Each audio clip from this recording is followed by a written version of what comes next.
اعوذ باللہ من الشیطان الرجیم استغفراللہ ربی و اتوب الیہ۔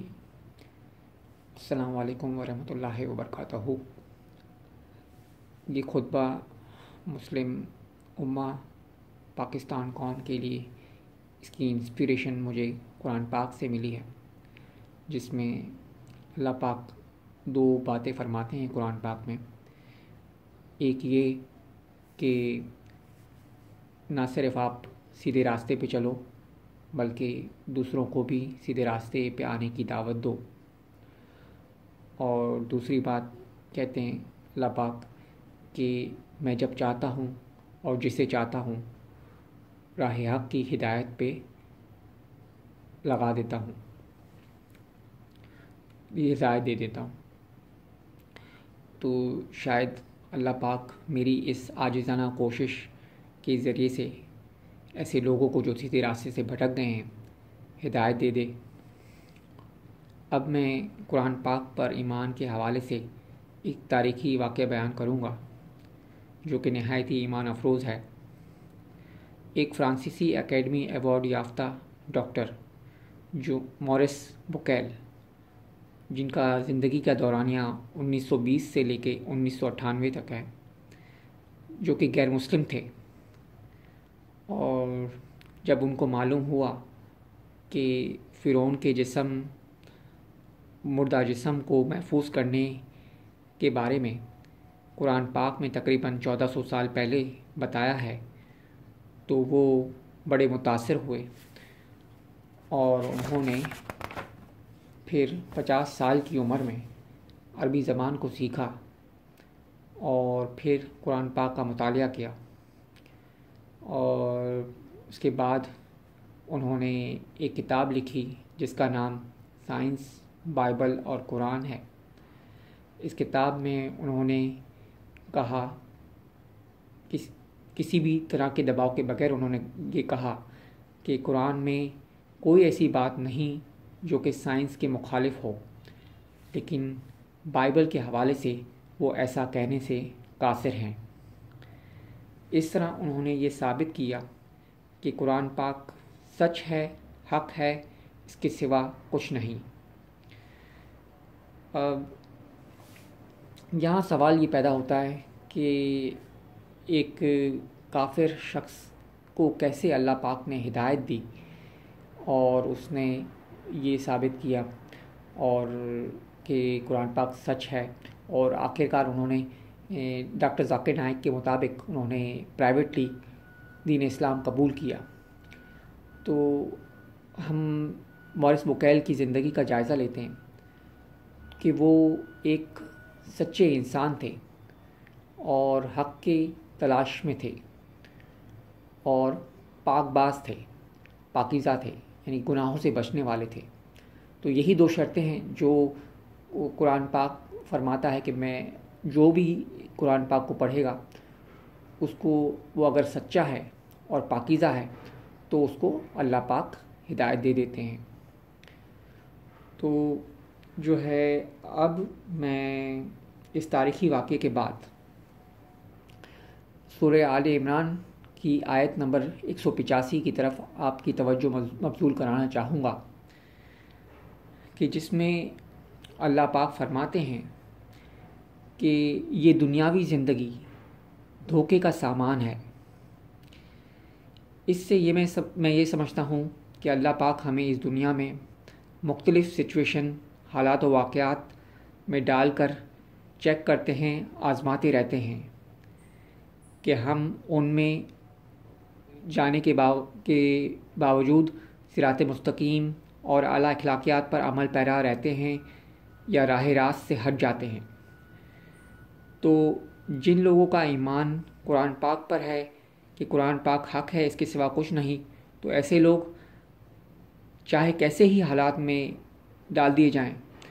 قرآن پاک تو وہ قرآن پاک میں بتائے ہوئے صراط مستقیم اور اعلیٰ اخلاقیات کو چھوڑتے نہیں ہیں، کیونکہ ان کا ایمان ہے کہ یہ دنیا کی زندگی تھوڑے عرصے کے لیے ہے،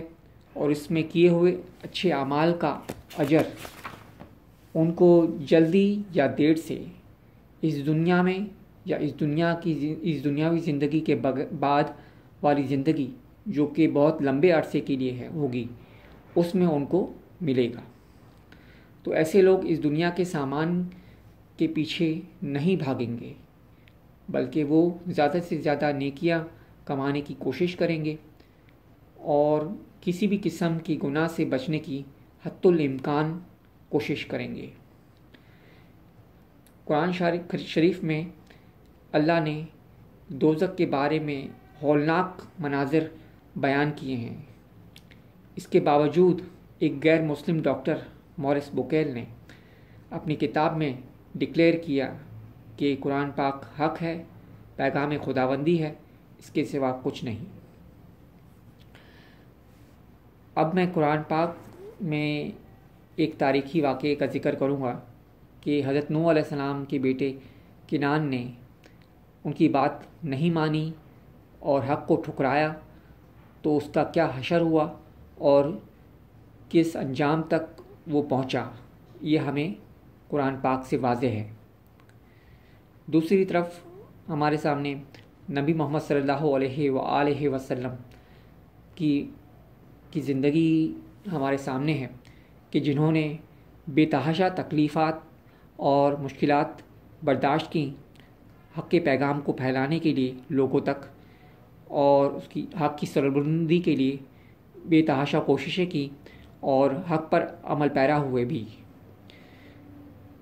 اور جو ہے ہمارے سامنے ان کے نواسے امام حسین کی بھی مثال ہیں کہ جنہوں نے حق کی سربلندی کے لیے اپنی جان کی قربانی بھی دے دی، اور ان کی زندگی سے آج تک لوگ انسپریشن حاصل کر رہے ہیں، جیسے کہ نیلسن منڈیلا جنہوں نے امام حسین کی زندگی سے انسپریشن لی اور کامیابی حاصل کی۔ اور تو اب ہم میں سے ہر ایک کو یہ فیصلہ خود کو کرنا ہوگا کہ ہمیں کس کے نقش قدم پہ چلنا ہے۔ کیا حضرت نوح علیہ السلام کے بیٹے کنعان کے نقش قدم پہ چل کے حق کو ٹھکرانا ہے اور غرق ہو جانا ہے، یا پھر حق کی خاطر جو ہے یہ حضرت محمد صلی اللہ علیہ وسلم کے نقش قدم پہ ان کی سیرت نبی صلی اللہ علیہ وآلہ وسلم کو فالو کرنا ہے اور جو ہے وہ اپنے آپ کو سرخرو کرنا ہے اللہ پاک کی نظر میں۔ تو یہی اگر ابھی اللہ پاک نے ہمیں وقت دیا ہوا ہے اور اب یہ فیصلہ ہمیں کرنا ہے کہ ہمیں کیا ہونا ہے، ناکام ہونا ہے یا کامیاب ہونا ہے حقیقی طور پر۔ اب میں آپ کی توجہ قرآن پاک کی سورہ بقرہ کی چند ابتدائی آیات کی طرف آپ کی توجہ مبذول کرانا چاہوں گا کہ جس میں اللہ پاک نے پوری بنی نوع انسان کی 3 اقسام کے بارے میں بتایا ہے۔ ہمیں ان سے جاننے کی کوشش کرنی چاہیے کہ ہمارا شمار کس قسم کے لوگوں میں ہوتا ہے۔ اب میں قرآن پاک کی سورہ بقرہ کی ان ابتدائی آیات کا ترجمہ پڑھتا ہوں۔ شروع کرتا ہوں اللہ تعالیٰ کے نام سے جو بڑا مہربان اور نہایت رحم کرنے والا ہے۔ الف لام میم۔ یہ کتاب قرآن مجید، اس میں کچھ شک نہیں کہ اللہ کا کلام ہے، خدا سے ڈرنے والوں کی رہنما ہے، جو غیب پر ایمان لاتے اور آداب کے ساتھ نماز پڑھتے اور جو کچھ ہم نے ان کو عطا فرمایا ہے اس میں سے خرچ کرتے ہیں، اور جو کتاب اے محمد صلی اللہ علیہ وسلم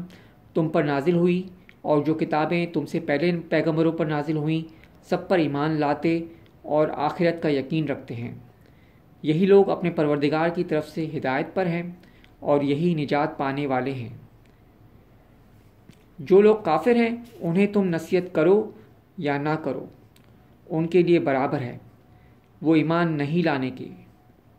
خدا نے ان کے دلوں اور کانوں پر مہر لگا رکھی ہے اور ان کی آنکھوں پر پردہ پڑا ہوا ہے، اور ان کے لیے بڑا عذاب تیار ہے۔ اور بعض لوگ ایسے ہیں جو کہتے ہیں کہ ہم خدا پر اور روز آخرت پر ایمان رکھتے ہیں، حالانکہ وہ ایمان نہیں رکھتے۔ یہ اپنے پندار میں خدا کو اور مومنوں کو چکمہ دیتے ہیں، مگر حقیقت میں اپنے سوا کسی کو چکمہ نہیں دیتے اور اس سے بے خبر ہیں۔ ان کے دلوں میں کفر کا مرض تھا، خدا نے ان کا مرض اور زیادہ کر دیا اور ان کو جھوٹ بولنے کے سبب ان کو دکھ دینے والا عذاب ہوگا۔ صدق اللہ العلی العظیم۔ ان آیات کی روشنی میں ہمیں معلوم ہوتا ہے کہ کون سی قسم کے لوگ ہدایت پر ہیں اور نجات پانے والے ہیں، اور کن قسم کے لوگوں کو عذاب میں مبتلا کیا جائے گا۔ بھلا کون ہے جو یہ چاہے گا کہ وہ اس دنیا کی آگ سے 70 گنا تیز آگ میں جلے؟ یقیناً کوئی بھی نہیں یہ چاہے گا۔ ٹھیک ہے، تو ہم میں سے ہر ایک کو کوشش کرنی چاہیے کہ پیغام حق و ہدایت جو ہم کو قرآن پاک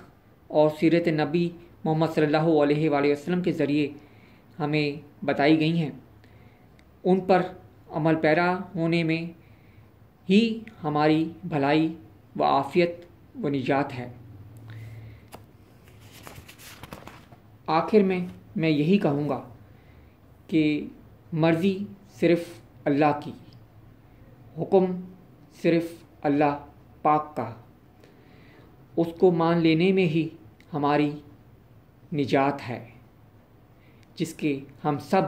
متمنی ہیں۔ وآخر دعوانا ان الحمد للہ رب العالمین۔ اللہ حامی و ناصر۔